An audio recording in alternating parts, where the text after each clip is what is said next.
Kandidati për kryetar komune në qytetin e Tetovës nga radhët e AKI premton linja të reja të transportit urban, ndërsa ndërmarrja thot se do të furnizohet edhe me një minibus të ri dhe qytetarët do të mund t'i shohin oraret në kohë reale. Regjepi premtoi projekte kapitale duke përmendur miratimin e planit gjeneral urbanistik dhe transformimin e kazermës. Në këtë bazë do të ndërtojmë edhe një qytet të gjelbërt, modern dhe të jetueshëm. Një projekt madhor është transformimi i kazermës në një qendër institucionale dhe një park qyteti.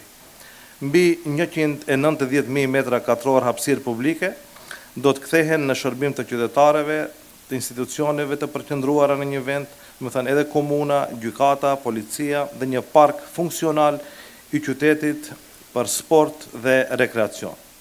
Do të ndërtojmë gjithashtu parqe të reja për gjatë lumit Shkumbin, mbi varezat ortodokse, në oborat e shkollëve dhe do të mbjellim mbi 10.000 fidane në 4 vitet e ardhshme. Në tubimin e brendshëm në Tetovë, Regjepi paralajmëron modernizim të gjitha rrugëve të qytetit. Infrastruktura rrugore është themeli i një qyteti funksional. Prandaj prioriteti jon është modernizimi i plot i rrugëve kryesore dhe lidhja e tyre me fshatrat përreth.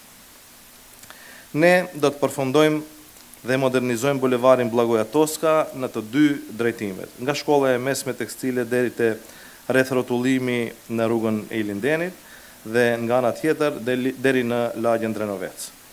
Do të vazhdojmë rrugën industriale në drejtim të fshatit Poroj për të krijuar një korridor ekonomik dhe qasje më të shpejtë për bizneset dhe qytetarët. Kemi plane konkrete si për zhvillim urban, ashtu edhe për zhvillim ekonomik dhe arsimor, tha Regjepi.